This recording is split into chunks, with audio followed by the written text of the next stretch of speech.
국가 부도가 다시 온다면, 국가 부도 얘기를 안 할 수가 없잖아요. 국가 부도, 우리가 IMF 때 국가 부도가 났었습니다. 그때 당시에 많은 분들이 힘들어 하셨죠. 저희도 저희 부모님도 힘들었고, 저도 힘들었고 많이들 힘드셨을 건데, 국가 부도가 다시 온다면 여러분들은 뭘 하시겠습니까? 그때 당시에 엄청난 외환 위기, 예, 원달러 환율도 엄청나게 차이가 났었고, 시장에 뭐 말도 못하는 급매물들이 쏟아져 나왔고, 경매는 뭐 난리도 났었고, 뭐 여기저기 자살하고 난리 났었거든요. 그런 부도가 다시 온다면 여러분들은 어떻게 하시겠습니까? 그런 위기 상황이 다시 온다면. 왜냐하면 지금의 이런 고금리가 미친 듯이 올라가고 있는 게 누군가한테는 그때만큼의 굉장히 힘든 상황이 또 오고 있다고 느껴질 수 있어가지고, 그런 분들한테는 그분들은 겪어봤으니까 좀 준비가 되셨을까? 좀 고민이 되고, 그렇지 않다면 그분들은 또 어떻게 이겨내실 건가? 이 대한민국이 과연 또 국가 부도가 올 건가? 국가 부도까지는 아니어도 현재 이 위기, 금리 상승, 미국과의 금리 격차를 좁히면서 분명히 약한 고리부터 끊어질 텐데, 그 약한 고리들이 잘 견딜까가 저는 굉장히 걱정스럽습니다. 우리가 가지고 있는 자산 가격이 일시적으로 떨어지고 뭔가 그 스트레스도 받겠지만, 그보다 더 심각한 거는 이 서민들, 그 서민들 중에서도 뭔가 연끌까지 하셔가지고 피고름까지 짜가지고 하셨던 분들이 이제는 피해를 토하는 게 아닌가 걱정이 되는데, 그분들한테 뭔가 좀 위로의 말씀을 드린다면, 버티실 수 있으면 버티셔야 됩니다.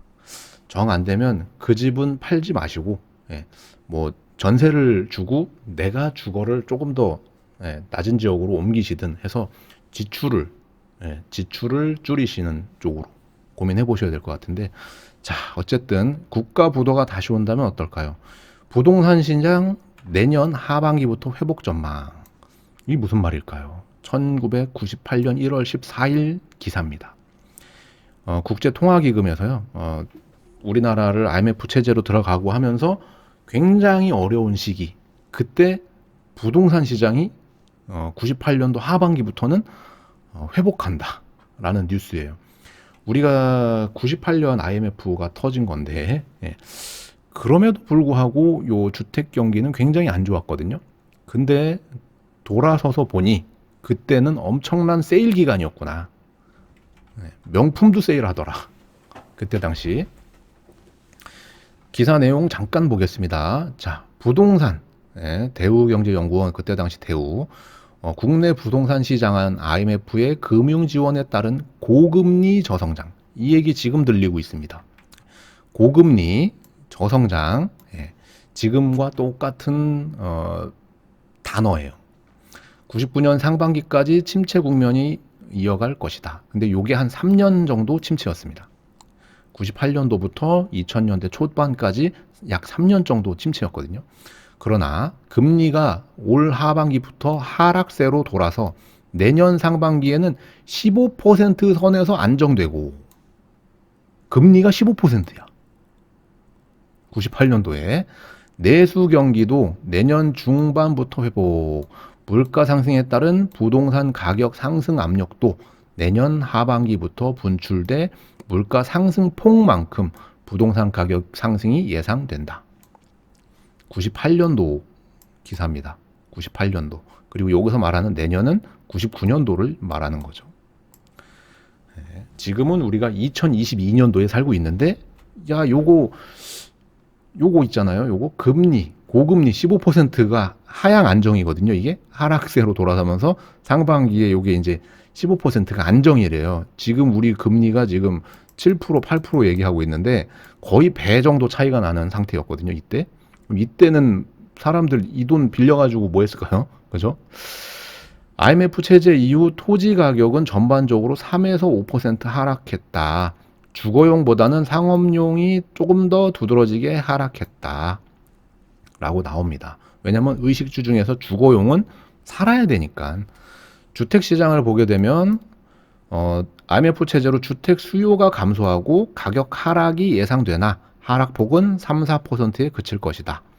근데 3-4%가 아니라 IMF 당시에 30에서 40% 정도 떨어졌었습니다.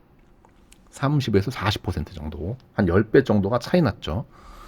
주택 공급 실적이 40만 가구로 밑돌 가능성이 있으며 이로 인해 중장기적으로 수도권의 주택 수급 불균형 상황이 우려된다. 이미 알고 있었어요. 집을 사는 사람이 없으니까 집을 안 줘. 그리고 나서 경기 침체가 어느 정도 마무리되고 집을 다시 살려고 했더니 주변에 새 집이 없네. 재워놓은 게 없으니까. 그러니까 기존 주택 가격이 미친 듯이 올라가. 그러니까는 그때 가가지고 분양을 막 때려 박어. 그러니까는 또 미분양이 나. 그리고 그때 당시에 이제 뭐 새 집 당첨되면 로또구 막 이런 상황 벌어졌잖아요. 예. 하늘 위에 천당 밑에 뭐 분당 뭐 이런 거처럼 그때 당시에 막 그런 상황들이 막 펼쳐졌었단 말이에요. 그러면 지금 우리가 겪고 있는 이 상황들 굉장히 고금리, 저성장, 뭐 물가 상승, 뭐 스태그플레이션 어마무지한 이런 이야기들. 부동산 폭락이 올 것 같고 뭔가 막 다 망할 것 같고 지금 뭔가 움직였다가는 박살 날 것 같은 이런 분위기들. 지금만 있었던 건 아니다. 살아와 보니 오히려 지금 정신 바짝 차리면 뭔가 내가 사지 못했던 것들이 싼 가격에 살 수 있더라. 그리고 그거를 샀던 사람들이 결국 시간이 지나니 꽤 많은 부자가 됐더라. 여기도 보게 되면 이제 경기가 안 좋고 여러 가지가 안 좋으니까 기존에 좋을 때는 다 묶어놨잖아요. 뭐 대출도 묶고 임대 사업자도 더 이상 못하게 하고 각종 모든 걸 다 묶어 놓는데 경기가 안 좋으니까 슬슬 풀었죠. 주택 임대 사업의 활성화, 불합리한 세제 개편 해가지고 요 얘기도 지금 2022년도인데 나오고 있어요.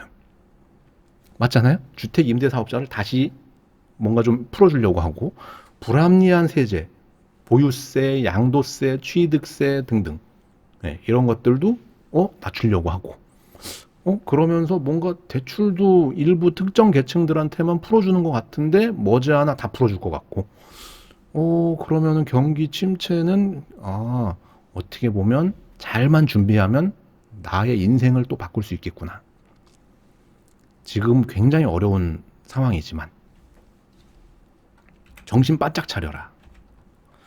그래서 1년에 이런 모든 이야기들을 드렸고요. 왜냐하면 현재 6월 13일 기준으로 KB 통계 자료 보여드렸고 그 다음에 현재 겪고 있는 고금리, 고물가 그리고 성장이 머지않아 둔화되고 이런 것들을 기사로 자이언트 스텝이라는 기사로 보여드렸고요.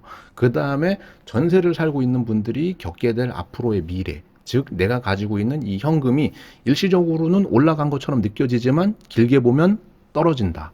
즉 그 가치를 보전하지 못한다. 그래서 전세는 굉장히 위험한 선택 중에 하나다. 그런 얘기를 또 드렸고 마지막으로 우리가 과거로 돌아가서 98년도에도 있었던 일이 현재도 비슷한데 과연 내가 다시 과거로 간다면 나는 어떤 행동을 할까? 라는 이야기를 드리면서 마무리합니다. 그래서 영상 도움되셨다면 좋아요만 부탁드립니다.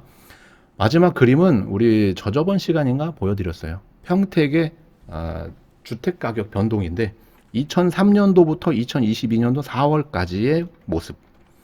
우리 여기 전세 매매 했을 때 과연 여기에서 이게 옆으로 가거나 떨어진다고 해가지고 다시 여기까지 내려올 건가? 고민해보자.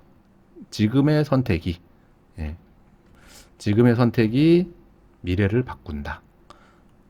과거는 바꿀 수 없어도 미래는 바꿀 수 있다. 제가 좋아하는 말입니다. 감사합니다.